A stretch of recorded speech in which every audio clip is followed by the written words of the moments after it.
Okay, welcome to LA Rams Central. It's been a while. I'm in the process of selling my house and moving, so this will probably be the last one that I have until Super Bowl weekend, more than likely. I might do one on the Super Bowl in my new home without anything being packed up yet or unpacked yet. But putting that aside, a couple things we're going to do today. We're going to go over our playoff predictions from last year and our divisions. We're going to go over coaching possibilities. And am I forgetting anything, Eric?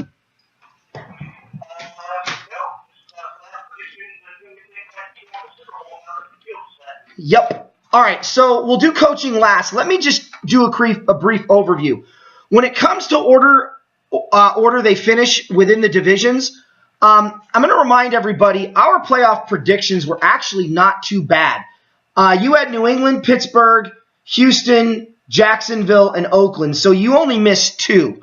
I had New England, Pittsburgh, Baltimore, Houston, the Raiders, and the Chiefs. I only missed one. In the divisions, I actually did a lot better than you did. I had the Dolphins finishing very strongly this year, and they actually made the playoffs. Who knew? And I had the Titans going 8-8, and you kind of ridiculed me on both of those, but they turned out. But as usual, as far as predicting the field, your 1 and 2 seeds, you were pretty close. You had Pittsburgh at 2 and New England at 1. You only missed the Pittsburgh one. It's actually Kansas City that made it, and they're the 2 seed. Yeah, that was pretty rough, dude. Hey, look, I had them in third with a winning record. I had the Titans in fourth at 8-8. You know, they did better than I thought, but they finished a lot better than I thought too. The South was very disappointing. Really quick, and then I'll go over the actual playoffs. The playoff predictions for you had Oakland over Jacksonville, Texans over Cincinnati, and then you had Oakland over Pittsburgh in the divisional round, New England over the Texans, and then you had New England over Oakland, and then you had Seattle over New England in the Super Bowl. Now, for me, I had Oakland over Baltimore, Pittsburgh over Kansas City, then I had Pittsburgh over New England, Houston over Oakland, and I had New England over Houston, and then eventually Arizona over New England. In the NFC, you had New Orleans over Washington, Green Bay over the Giants. Good job on that one. Seattle over Carolina, Green Bay over New Orleans, and then you had Seattle over Green Bay. I had LA, because I'm smart, over New Orleans. Washington over, who the hell they beat? Washington over New Orleans. Green Bay over LA, Arizona over Washington, and the Cards over New England. Our playoff predictions, as far as that goes in the NFC, pretty good. I had the Cowboys and the Redskins, and the Giants finishing third. I had the Saints, the Cards and Rams, and the Packers winning the North with a 10-6 record, so I did pretty good there. You had the Cowboys, Giants, and Redskins. You damn near picked it. Packers, Panthers, and Seahawks. So none of us predicted the South, and you predicted the West and the East. So let's go to what it actually is and get these people some information here that might be useful. So the playoffs right now are Oakland at Houston, Detroit at Seattle, Miami at Pittsburgh, and New York at Green Bay. Eric, I'll go with you first. And tell me Oakland or Houston, and if they win, who you have them playing against. I'm going to Houston. They're 7-1 at home. They have a decent defense, even though they played majority of the year without J.J. Watt. Maybe as Tommy has come through, like they thought he would have come through a year or two ago. They believe he's over his injuries, or getting over his injuries, I should say. But between Brock Osweiler and Tyler Cook, from a guy who played half the games last year to majority of the games this year versus a guy with one start under his belt in every playoff game. I just don't trust the Raiders' offense. Houston. I don't think it's going to be a high-scoring game. I think it's going to be a turnover penalty flag type game. But I still see Houston coming out of there and with a W, whether it's by a field goal or a touchdown. But it's not going to be a blowout by any means. All right, who do you got? I think what you're also going to see is Texas relying a lot on their running team. Like I said, I don't think Oakland has stretch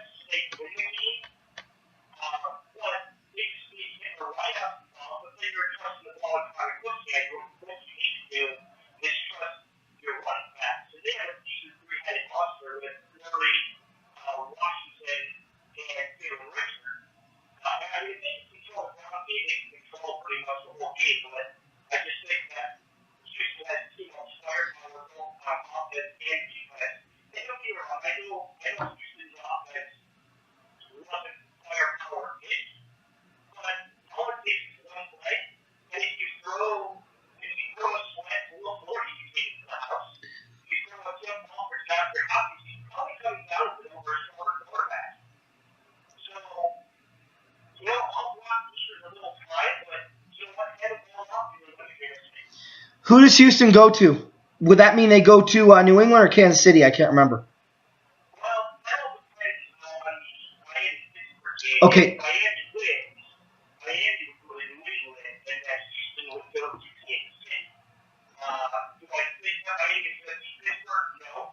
So Houston goes to New England. Okay. So here's what I got. For the Oakland Texans game, if it's a flag fest, the Raiders are in trouble because they're usually the culprit. But you've got Amari Cooper and Michael Crabtree that would make any quarterback look like a good quarterback. You've got a three-headed monster, but this game is simple, Eric. It's always been simple. Today's football is so easy to win in the National Football League if you draft and do what you're supposed to do correctly, and the Raiders have. All you need to win in today's football, it's not like the 80s where everybody kind of had this collection. So many people now have these pass-protecting linemen, and that's all they're good at, and they don't really do well against teams when they're geared up to stop the run. The Raiders and Cowboys have the two best offensive lines in football, and I'll throw Kansas City in there as a third, that can do both run and pass very well.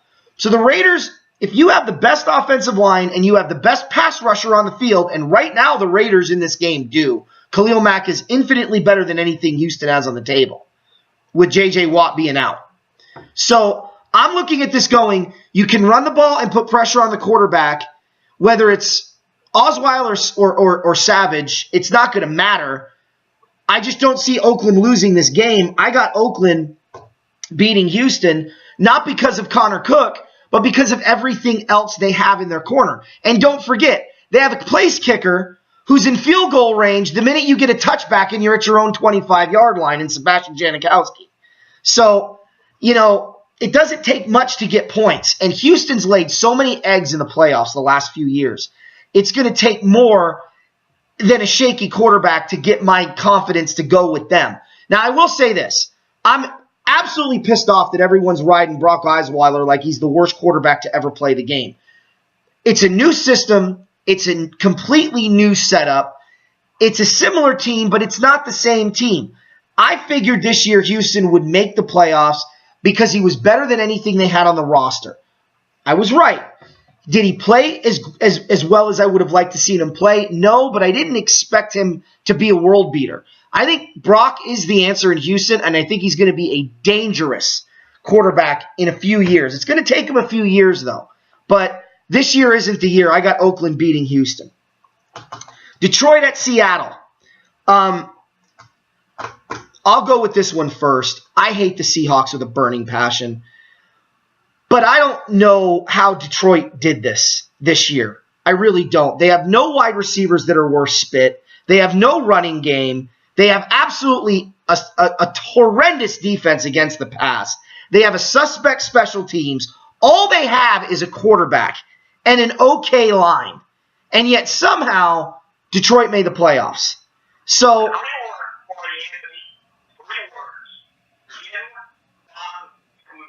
I guess. I love that guy. I want him to be the Rams coach just for his name alone, although he would be like my fourth choice. Look, whether you like Cooter or not, and I think we both like Cooter, and I'm going to leave that alone. I'm going to pick the Seahawks at home. You got to be more than one-dimensional to beat the Seahawks, especially in Seattle. So I'm going to go with Seattle over Detroit, and it's probably not going to be close. Well, Seattle struggled against a lot of top-tier teams. Do I consider Detroit top-tier? Close. They played well when they had to. They got some games, but they're coming in on a 3-game losing streak. Going to one of the toughest places to win in football. And, Seattle is one of those places. Just the way the stadium sits, the way the setup stuff, everything. You know that there's going to be a lot of this Detroit when they're on offense. Do I see the Lions having enough firepower to stick with Seattle? No, not at all. There's a reason why also that Detroit has lost 8 straight playoff games. And Seattle's going to make 9. Yeah. So the Seahawks, I see this more of close to, the line on this game is 8. I see Seattle winning this game by double digits. Yeah, me too. Me too. So then you'd have Seattle going to Atlanta like me. All right, Miami at Pitt. You go first. Go ahead and do your homer pick. All right. This game is very intriguing. It's a rematch of a regular season game that was played out in Miami where the Steelers actually got taken to the woodshed. And the game score was a lot closer. The game score said one thing. The game was a lot bigger than what the score ended up being. That's what I want to say right there. Okay. In the game against Miami in the regular season, the Dolphins had Ryan Tannehill. Well, now they have that one. David Johnny went nuts running over the Steelers. I don't see a Johnny doing that again in Pittsburgh. There's something about playoff football in Pittsburgh. I don't know what it is, but it's like going to the Super Bowl a couple of years ago and trying to say some getting your belt kicked. Going to Seattle to the playoffs and coming out, with your season done. So there's something about, Steelers football being in the playoffs in January to where, they put out a different level. The Steelers have, if not the best, but one of the best running backs in football currently. They have, if not the best, one of the best wide receivers in football right now. They have a defense that can stop you, but the Steelers can put up points. They want the Steelers not going away. I don't see that without doing Ben Roethlisberger is what I'm getting at. And if that does, all the parts of the Dolphins. But Pittsburgh wins this game. They put this game away early in the third quarter. Okay. There's three factors here. The Pittsburgh Steelers are not the Pittsburgh Steelers of old. Their running defense is terrible. They blitz way too often in bad situations. I will say this. Pittsburgh can win if they can do something they haven't done all year long against balanced teams. If they can guess correctly on their blitzes, they'll do fine. I believe the regular season you are who you are. And all year long, the Dolphins have been run first, intermediate passing second, play strong defense, and keep the game close going into the fourth quarter and win it with the running game. Pittsburgh has been outscore you or lose the close game, unless you're playing a garbage team like Cleveland. So, I got to go with Miami until Pittsburgh proves me wrong. And I just think that Miami has too much talent with Pouncey coming back home against the Steelers wanting to prove a point. So I'm going to go with Miami. The Giants at Green Bay has me just scratching my head. There's only one team I think that can beat Green Bay in Lambeau, and that's the Giants. The Giants and Eli Manning and that defense, which I was clearly wrong on this year, I got the Giants beating the Packers in an overtime game. What do you got?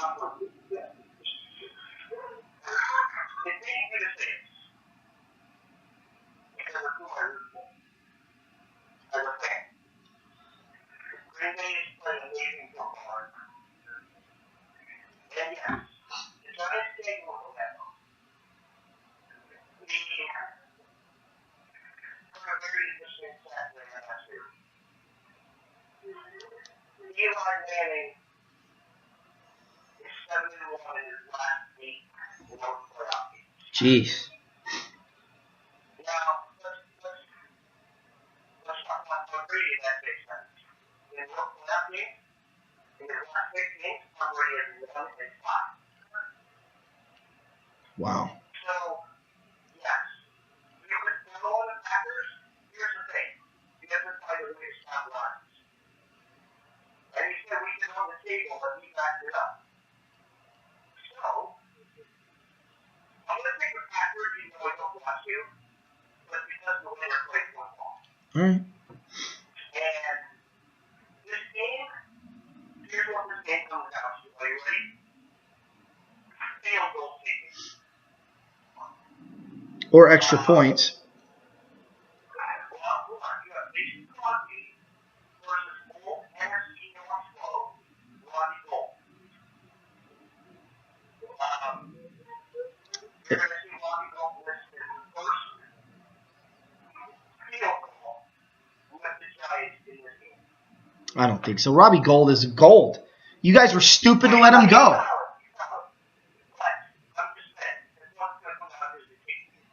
All right.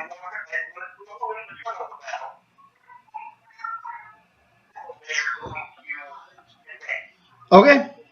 Okay. Well, let's go to the divisional playoff games. You've got Seattle at Atlanta, just like me. Who do you got? Seattle and Atlanta.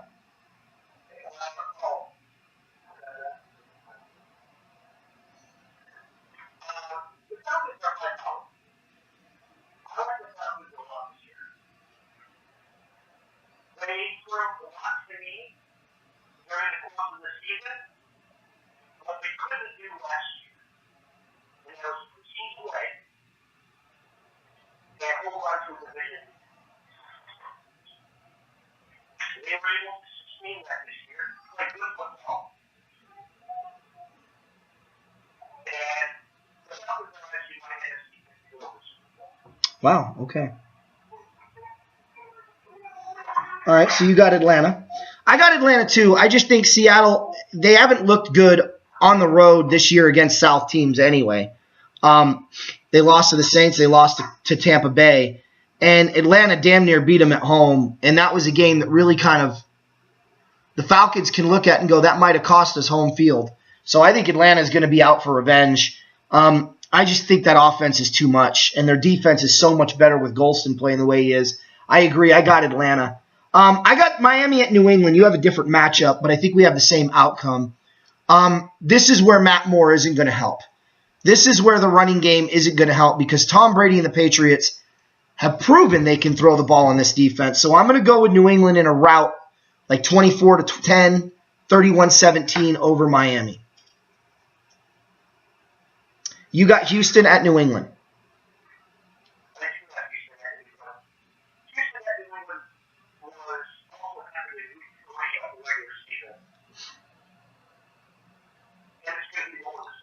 Yeah.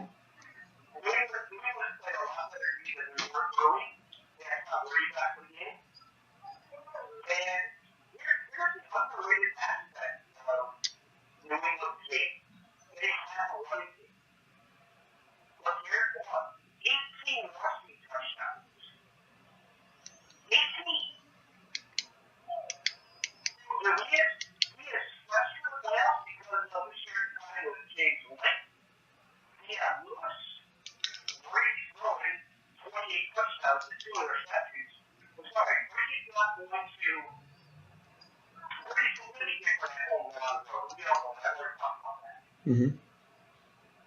He has proved that, hey, I can sit out 4 games, throw 20 touchdowns in 12 games, throw 2 interceptions in 12 games, and still be the best player on the field. Is he worthy of MVP consideration? Yes. Will he win it? No. But he's still one of the elites. And I'll tell you what, I'm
No. No. Again, last in the league.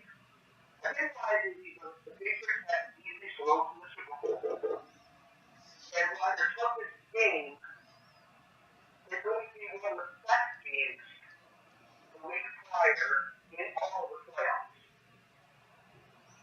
And it's unfortunate that the Patriots get that easy route. I'd like to see him play some tough competition. Well, the NFL makes sure that doesn't happen. They schedule it the way they schedule it. Like I told you, we had an argument. We had an argument over this. Let me finish. We had an argument over this. Okay? And if schedule doesn't matter, then why every year do they have schedule difficulty released with the rankings, who's ranked where? And for the last 7 years, you can look it up. For the last 7 years, New England and Pittsburgh have been 28 to 32nd in schedule difficulty. The Rams have been 1 through 5.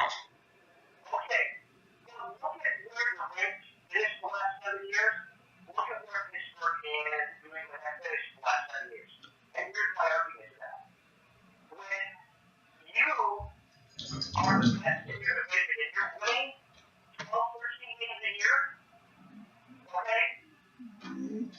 You're playing teams that are winning 16 a year from previous years. So, you have the Dolphins set for 6 and 10, 7 and 9 for Bills, okay?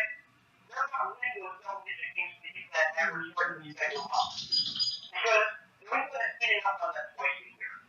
The Rams, okay? Now, prior to this year, Arizona has been a force in the West. Seattle's been pretty much up there as well. So the Cardinals have what? 11, 12 wins. Seattle has 10, 11, 12 wins. That's what raises the difficulty percentage for the Rams. Because they're moving up this year. The Patriots are looking down. When you have a Browns who consistently win 1, 2, and 3 games a year, yeah, this first schedule is going to be easy. Your method doesn't make sense with the Steelers, though, Eric, because they've had the Ravens and Bengals who, up until last year and this year, either one or both were always in the playoffs.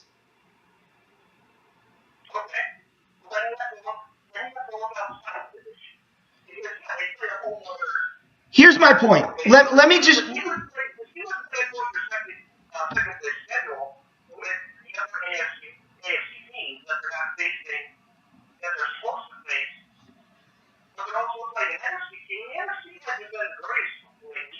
Here's my point.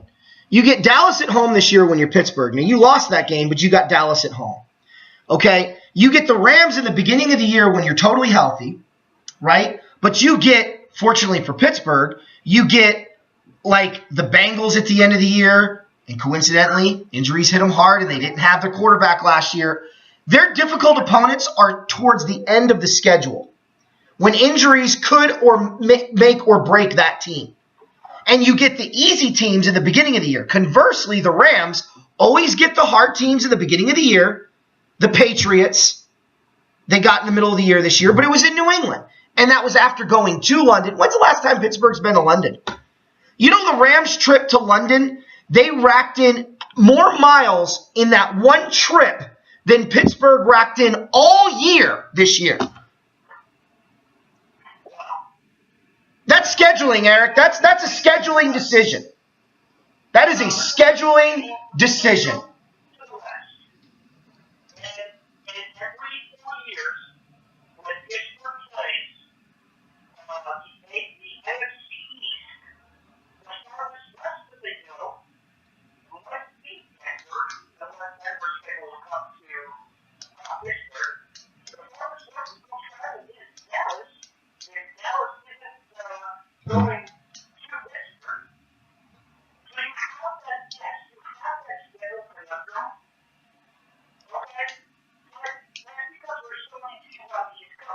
Here's a fun fact. The Rams have played at New England 3 times in a row now. Did you know that? So, again, it goes back to scheduling. So, you know, I just think schedule does matter, and they set it up. They set it on a nice tee. They set it on a nice tee for certain teams like Dallas. I'll tell you right now, in the last 7 years, these teams have been in the bottom 5. Pittsburgh, New England, Denver, Dallas, and Green Bay. Now, other than Dallas, 4 of those teams have made the playoffs every single year in the last 7 years until this year. And Denver still had a winning record. So, look, I'm not disagreeing that New England's a great team, but their path has been set for them when they sit down and decide the scheduling. And yes, New England's good enough to do and perform with that schedule. I agree. But when your first 4 games, when you don't have Tom Brady, 2 of them are against division opponents that you always are successful against, and you get 1 tough game against Arizona, and Houston, look, I thought Houston was going to be a good team this year. But that was also at home. So, we can talk about the schedule another time. Maybe when they release the schedule, we can have this conversation again. Oakland at Kansas City is what I have. For a 3rd time this year, I got Kansas City beating Oakland because they do have the method to beat them when they had David Carr. Or David Carr. Is it David Carr? Derek Carr? Derek Carr. Yeah, Derek Carr. David's his brother.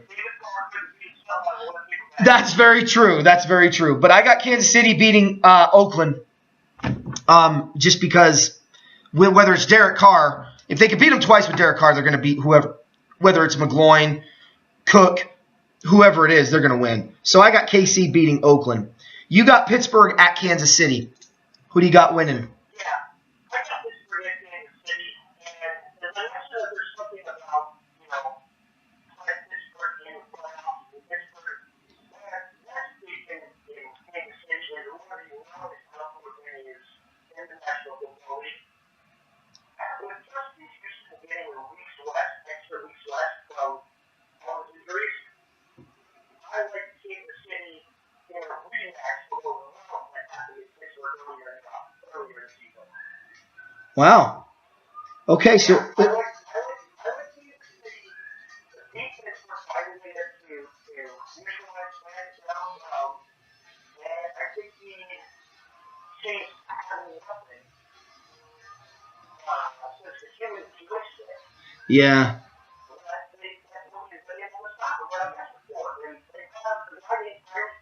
He's unbelievable. Yeah, that's the guy that the Rams keep thinking Tavon Austin is, and then they forget, oh no, I'm sorry, we're watching Kansas City game film because Tavon Austin doesn't show up on our film, but we're going to pretend like he's like Tyreek Hill. Tavon Austin's the biggest waste of money. Pharoh Cooper can do what they think Tavon Austin can do, and I hope he gets a shot in the next couple of years. But Tyreek Hill is on another plane of unbelievable. I agree with you. He reminds me a lot of the X Factor or the human joystick, as you had said. Yeah, I got Kansas City too. So we have the same conference championship game, but let's go here. I got the Giants going to Dallas. Rookie quarterback in the postseason, good luck. Giants have already beaten you twice, and they're going to make it a 3rd time because the Giants defense plays well. Eli plays well on the road. It's going to be in a controlled environment.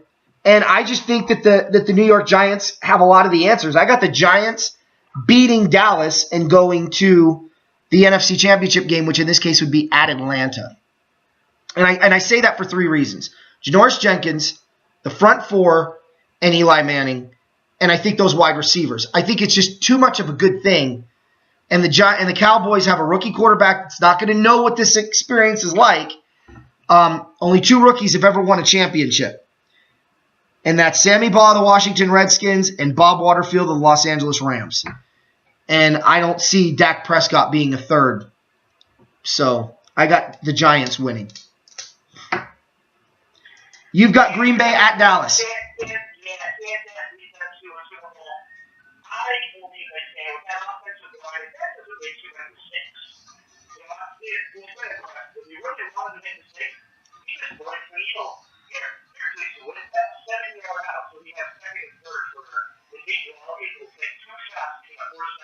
Yeah.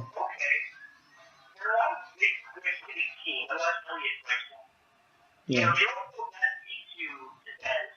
Yeah, Cole Beasley, who was like your left shoulder right, Julian Edelman right. Yeah. He's still a good player.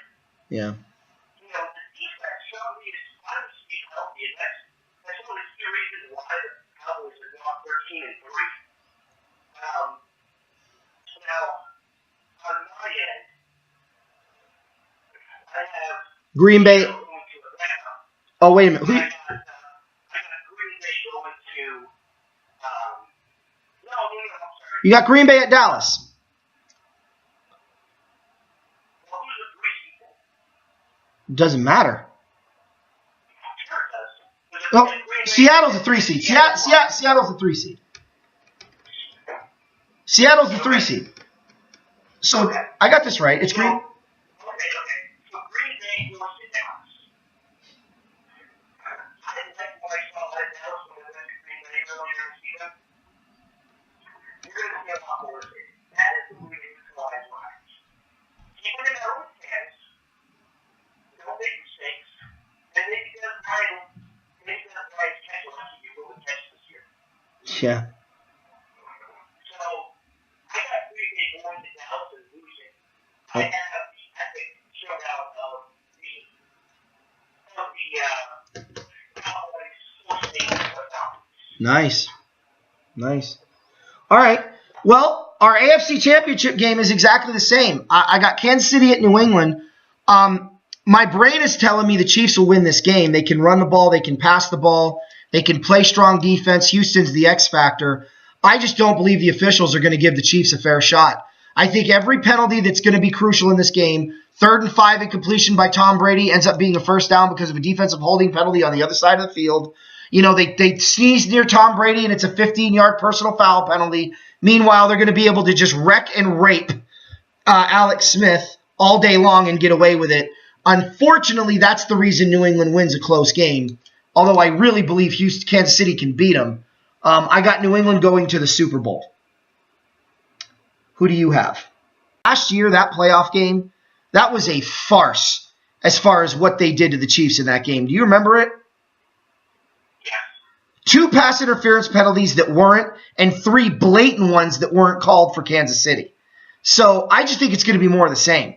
So I'm going to say New England wins. Because of that, I think Kansas City is more than capable of beating them.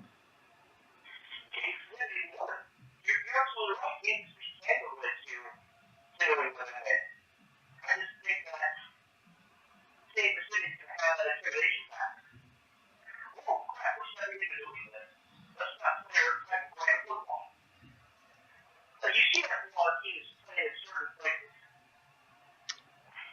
I don't know if they have in their head, if they have defense or anything, if they know how to win.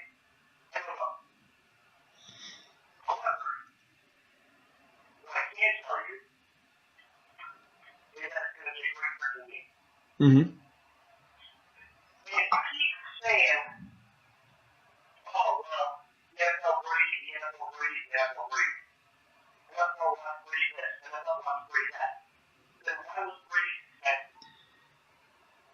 Because they want to make example out of New England. Because they know New England can.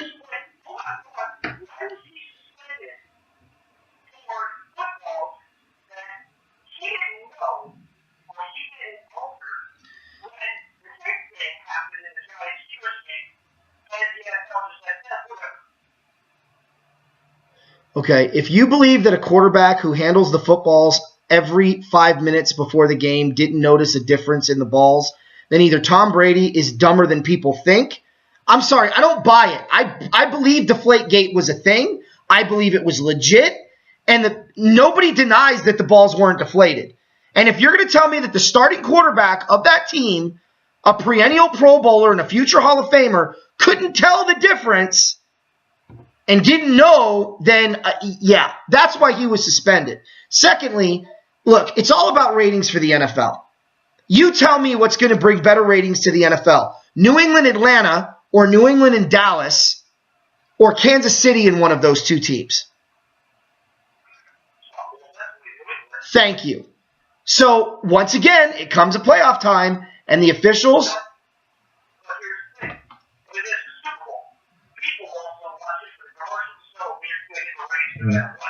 No, they're not.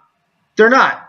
And they falsify the ratings. The Rams and Titans had the second best all-time rating score in Super Bowl history at the time, only second to Cincinnati and San Francisco. But do you know what the NFL Network released? that it was one of the worst ratings of all time in Super Bowl history. Now you go back and look at the actual ratings, and you know that's a lie, but they were pissed off. It was two small market teams. And they want people to believe that it's good for the league to have the same teams in, but the two best NFL ratings of all time in a Super Bowl are two small market teams, Cincinnati and San Francisco, St. Louis and Tennessee.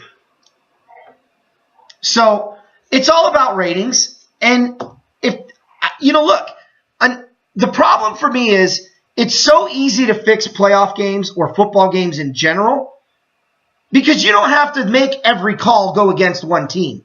You just have to make one crucial call go against that team and see how they handle it. And if you're playing a team that is already going in with the intimidation factor like Kansas City, and you make a bad call against them in the first quarter, call back a touchdown on a holding penalty that didn't happen, the Kansas City Chiefs are going, oh, here we go again, and now we got to fight the refs. And they're going to go in mental shutdown, and New England's going to be like, oh, we got a reprieve. And New England's fine. Kansas City goes into shambles, and the Patriots win. It's that easy. It's one call in the first quarter that can change everything. And it looks like, well, if you looked at, somebody told me this the other time, they're like, well, if you looked at the penalties for New England and Seattle, they were even, or not New England, Seattle, New England and Kansas City last year. The penalties were even. No, they weren't. Because the penalties that cost Kansas City were detrimental. A 5-yard defensive holding penalty when you're throwing a 6-yard out that gets incomplete is significantly different than a 30-yard post pattern into the end zone that you call pass interference and puts the Patriots down at the 1. So I know New England's good, and I know they would probably beat Kansas City ordinarily anyway, but I just think you have that X factor that is always there for me that I don't trust. And before you say, well, the Rams are in LA and wouldn't that be great ratings? No, they've beaten that dog to death so many years that there's so few people that are Ram fans now because everybody's a ball hopper. There's no Seahawk fans until Seattle goes to the Super Bowl. There's no Patriot fans until Tom Brady beats the Rams in 2001. And I know, and you know I know, because that was my second favorite team for the longest time. And I'm telling you, if I wasn't wearing a Patriot hat, no one was wearing a Patriot hat. No, you're wrong. And I'll tell you you're wrong. Okay, I'm wrong. Because there were 7 fans rooting for the Patriots in the Super Bowl in 86. Yes, 7. One of them was sitting at home named me. That's what I'm saying. That's my point, is that there's not, it's whatever. It is what it is.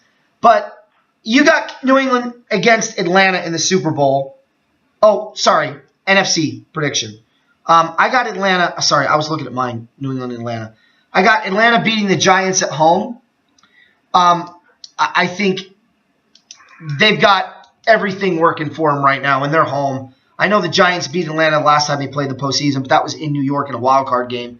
I got Atlanta beating the Giants and going to the Super Bowl. Who do you got? Dallas at home against Atlanta. I got Dallas at home against Atlanta.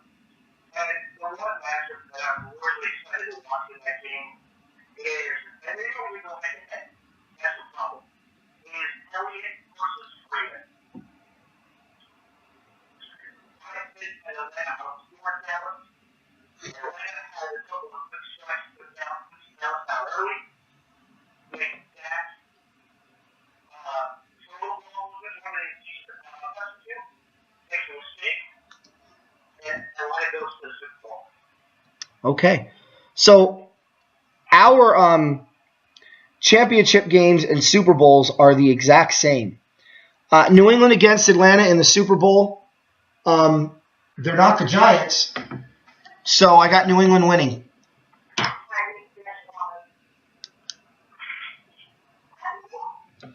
I'm not going to say any more than that. I just think New England wins.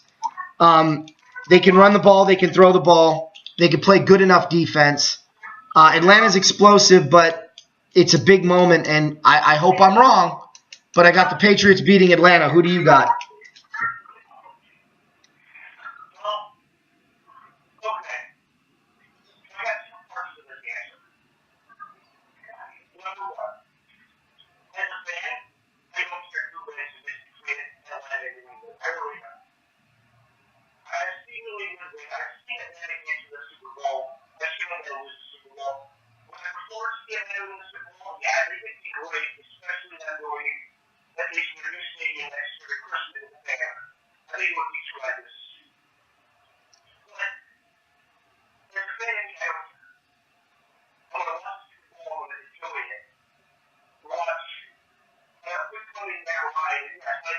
he's up with coming. Even though I also believe he'll be the MVP this year.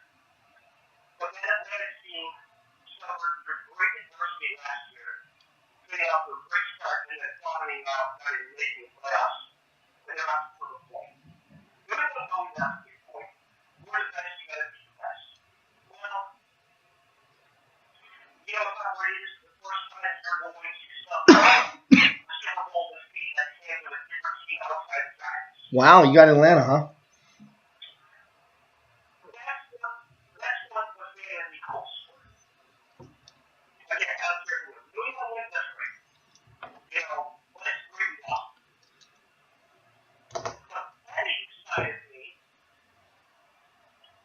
And I don't get into too many things, but at work we're doing a football playoff pool. And with all the things in the bucket, pick one out and leave the spread for these games. And so I ended up picking New England. So if I win some money on New England, I don't need I'll take it. So there's your 2 minutes time, 2 minutes going right there. The fantasy doesn't care. But if my team is still in it because they've scored more versus spread, then I'm only one. And if the spread in the Super Bowl is New England by 4.5, that's all that happens. I want to see the Gronkowski in a 56-yard field goal at the end of the game to win the game. That was my point. Okay. I don't care. Okay, put on your analyst head, though, for a minute. Who do you think wins? Okay. So here's another intriguing matchup outside of quarterbacks. You have star wide receiver Julio Jones. You're not going to keep this down. I'm sorry, he's going to get his catches, he's going to get his yards. The trick for the Patriots in that game is going to be how you visualize Devonta Freeman and Kevin Cole. On the flip side, does Atlanta have enough defenders to defend all the weapons where he has? And if the answer is no, we make a move today. Well, what's the answer?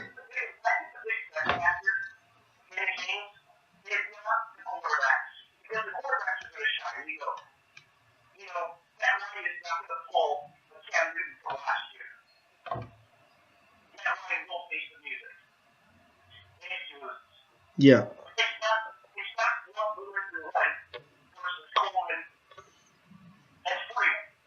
And it's not Jones and Gabriel and Sanu versus Evans, Noah, Hellman, Hogan, and not Mitchell. You're going to see one of the tight end shots. And I believe that tight end is going to be Austin Woodward. As Marcellus Bennett somehow makes an injury or puts up some excuse why he doesn't do well. That's where you're going to see your ball game, is with the Tigers. So who wins? Who wins? Yeah. First and goal to end at a time. Yeah, not going to happen. Okay. Yeah, let's be realistic here. Okay.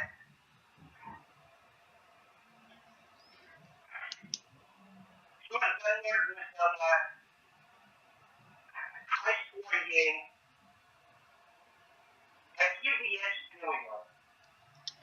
All right. But I don't be surprised as well this way. Oh, I won't be. I think this is the Super Bowl. I will be the first. Look, as I said, for those of you that don't know my story, the Patriots, I was born in Maine. They were always my second favorite team. The first game I ever saw was in 1983. It was between the Rams and Patriots. Was it 83? Yeah. And then in 84, I watched a game on TV with my dad. I forget who the Rams were playing. It was somebody on the East Coast. And I said I liked their uniforms. So I grew up Rams and Patriots my whole life. After Spygate broke, and I found out that they cheated to deny my team essentially a dynasty, and they took a dynasty through cheating means, I looked at it and go, wow, this is a pattern. You had the snowplow incident where they broke the rules but got away with it. You had the financial scandal with Sullivan in the late 80s and got away with it. Then you had the coaching scandal in getting Bill Belichick and the way they did that, which was dirty. Now you have Spygate and you have Deflategate. You had the Tuck rule before Spygate. You know, it's one thing after another with this team. And at that point, I was like, I'm done. I can't root for a cheater. If my team's going to lose and suck, so be it. But I'm not going to root for a team just because they're winning. And if they're my favorite team or one of the teams I really like, I'm certainly not going to root for them when I know this history is there. It's not like the Raiders, where the Raiders just abuse the rules within the lines of the field. But there wasn't anything outside of the field to be detrimental to the league and to the class of the organization. They punched you in the mouth after the play, and they got the penalty, and they dealt with it. Then they just turned around and beat you anyway. That was the Raiders of the 70s. That's different. But the way the Patriots cheat, it's so against everything I believe and stand for as a person that I can't sit there and look at this team and go, yeah, they're great. I mean, I know they're great, but I always got in the back of my head, are you great? Or are you great because you broke the rules to get great? They should never have been in Super Bowl 36. So for me, I'm going to be a hardcore Falcon fan if this is the Super Bowl. I will watch it. If it is Seattle and New England, I will not watch it. I will simply put paint in a bucket, stroke a line of paint on my wall, and stare at it and watch it dry because that will infinitely be more exciting than a Seahawks-Patriots Super Bowl. And yes, for those of you listening, the Super Bowl between New England and Seattle last year or 2 years ago that was won at the 1 yard line that everyone said was great, boring. Don't care about either one of those teams. I'm thankful that the dumbest coaching decision in the history of professional football is on the shoulders of Pete Carroll, but I don't care. I didn't care. It wasn't an entertaining game to me. It was two boring teams fighting it out to see who was going to be the champion of the most boring league in football, in sports. And the NFL has become that. So, go Atlanta, but New England will win. So, and I'm fully aware of that. Really quick, 5 minutes. That's all I need. Can I get it from you? Coaching. I'm not giving up on the Harbaugh bet yet, just for the record. Until I see somebody else's name on the dotted line signing as the head coach, I'm going to say it's still Jim Harbaugh. I would love to see if it's not somebody like Sean Payton, which from what I understand is still a possibility. But let's talk about likely candidates. Let's talk about coordinators, okay? These are the 4 coordinators that have been heard around the Rams organization. Of course, you have Schottenheimer. Shanahan. You have McDaniels. I'm sorry, I said his name wrong too. Josh McScandals of New England. You've got Jim Bob Cooter, and I forget the D coordinator. No, there's a D coordinator that's out there, a name out there that the Rams are looking at. I can't remember his name. Anyway, let's just talk about those 3 because it looks like those 3 are probably going to be the more likely possibilities. What do you like about each candidate, and what do you not like about each candidate, and who do you think ends up being the Rams' head coach if it's not, out of those 3, if it is out of those 3? All right, well, I'm going to start with McDaniels first. I think he and your team, long shots to get that head coaching position. I don't think he leaves New England. I don't think he takes one of the coaching jobs until Belichick retires, to be honest with you.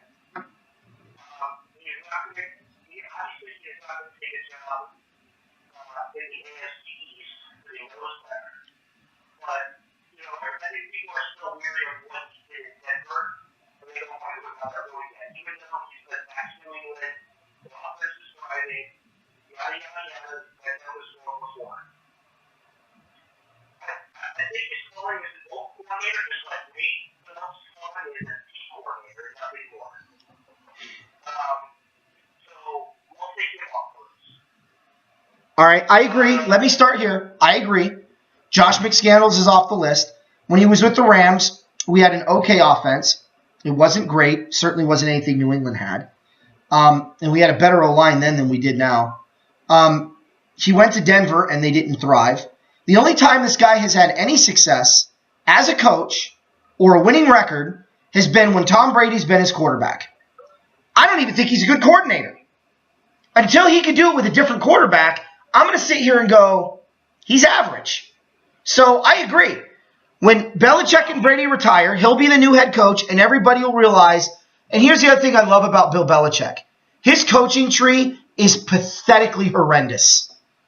Nobody leaves New England, becomes a head coach, and is worth spit in a bucket of urine.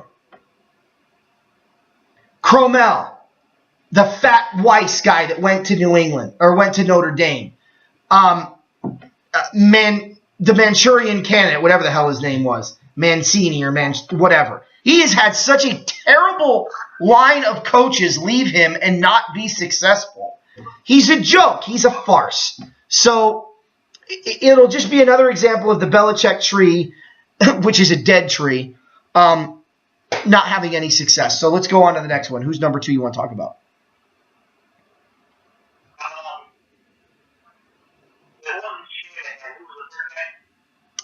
Jim Bob Cooter. Neither have I.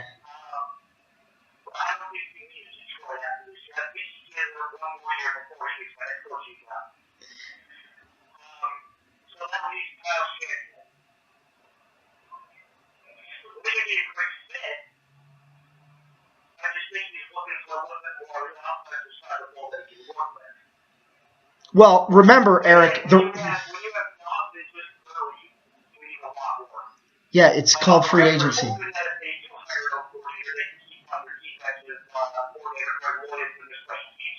Where are you hearing that? They have no interest in keeping Greg Williams. Okay, well, according to the Rams website, they have no interest in keeping him. Whoever the head coach is gets free reign to choose their staff. So, once again, the NFL Network or the NFL ESPN, they don't know what they're talking about. I will say that.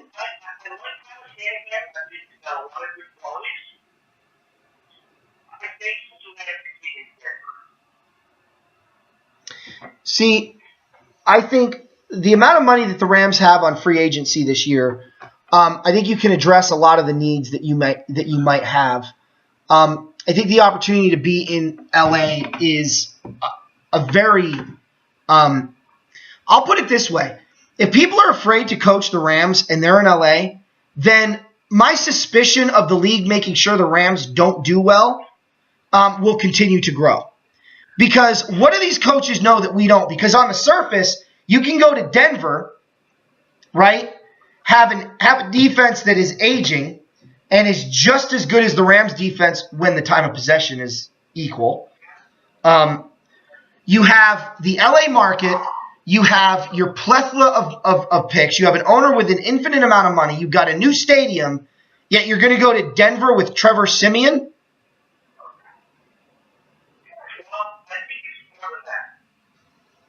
You think it's family related?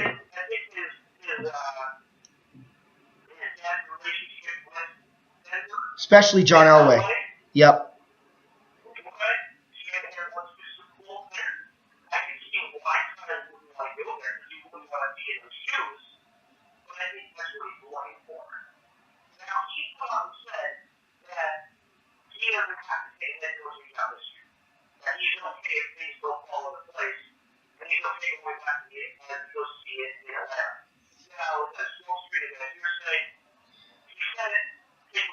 Right.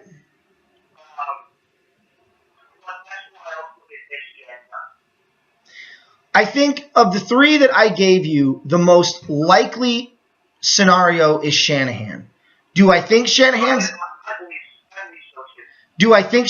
going to be the head coach of the Rams? No. Which then leaves a very glaring problem. Who is? Who's the head coach of the Rams?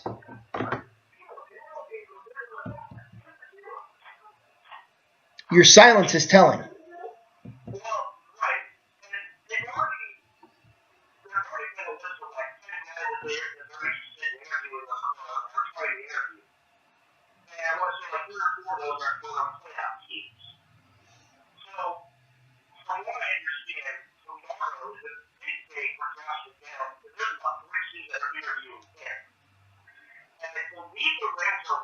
Yes, they are. But again, you know, those coordinators and assistant coaches can't take a job until the team is out of the playoffs. No, but they can't. Wait a minute, Eric. Wait a minute. Hold on. Hold on. Eric, hold on. You're wrong. Do you remember your D coordinator in Chicago in '85 announced that he was going to be the Bears head coach before the Super Bowl? Gave an emotional speech to his players in the locker room, and Singletary broke the whiteboard, and everyone cried? Yes, you can take a head coaching job while you're in the playoffs.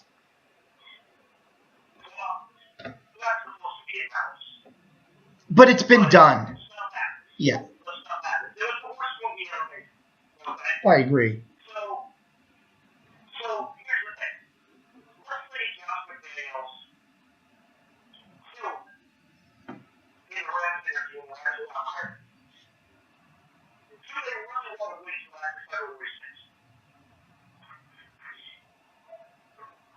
Well, I mean, if it's the right guy, it's the right guy. And to me, there's a lot of teams who don't go for number one guy because of that reason. Then they're stupid. Now, it's not like do I think the Rams number one guy is McDaniels? No, I don't know. Well, I'm just using it as an example. How do you think they can go to the Super Bowl? Yeah, Are they prepared to wait another month? A month from today is the Super Bowl. Are they prepared to wait one more month? why not, Eric? It's not like they're president of the United States. You spend an extra couple of hours in the goddamn. Oh my gosh.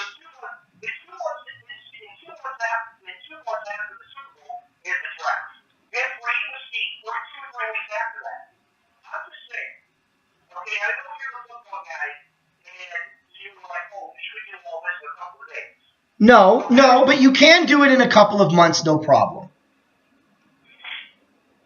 It's going to require you to develop a relationship with your scouts, to know what they're thinking. It's going to require you to have actually done your job as a coordinator or a previous head coach in knowing what guys you like in college already. It's going to require you to make a decision on how much film you want to see of last year's team, because there's two trains of thoughts here. You can do the Bill Parcells way, or you can do the Mike Ditka way. Okay? Mike Ditka said, I want to see what everyone did on film. I'm going to evaluate them, and I'm going to grade them based on my system. Right? Bill Parcells said, no, I'm a different coach. I have a different philosophy. I want to wait a year and see how these guys play under my tutelage. And I'll evaluate them later. There are guys I know are garbage that I'm going to cut loose, but the ones I'm on the bubble on, I'm not going to look at film and exhaust myself. I'm going to go with what my gut tells me. Now, that led to a 3-13 season for Bill Parcells, but also I will remind you for Mike Ditka, it led to a 3-6 season. That was the strike-shortened 82 year. So, but both led to Super Bowls. So you have things already in place when you're looking for a job. Waiting until February 4th or 5th isn't going to kill you. That much I know. But that's about all I know. There isn't a lot of coaches right now I'm excited about, with the exception of Sean Payton and Jim Harbaugh, that are available. There just aren't. So, and these coordinators, I'm leery with coordinators. I gave you the statistic. 90% of the time, a coordinator that gets a head coaching job ends up falling flat on their face. You know, position coaches actually do better. Did you know that? Bill Parcells was a linebackers coach. Mike Ditka was a special teams coach. He was a linebackers coach and special teams coordinator. That counts as like a positions coach. It's kind of the same thing. Gene Stallings didn't turn out, but Barry Switzer was not the defensive coordinator in Dallas. The examples are like all over the place. John Gruden was a quarterback's coach. Sam Leitch was a quarterback's coach. Yeah, position coaches do better historically. But anyway, we'll see what happens. We'll do another show probably before the Super Bowl, okay, Eric? All right, man. On behalf of LA Rams Central, Me and Eric are tuning out. Hope you guys enjoyed it, and we'll see you in a month. Bye, Eric.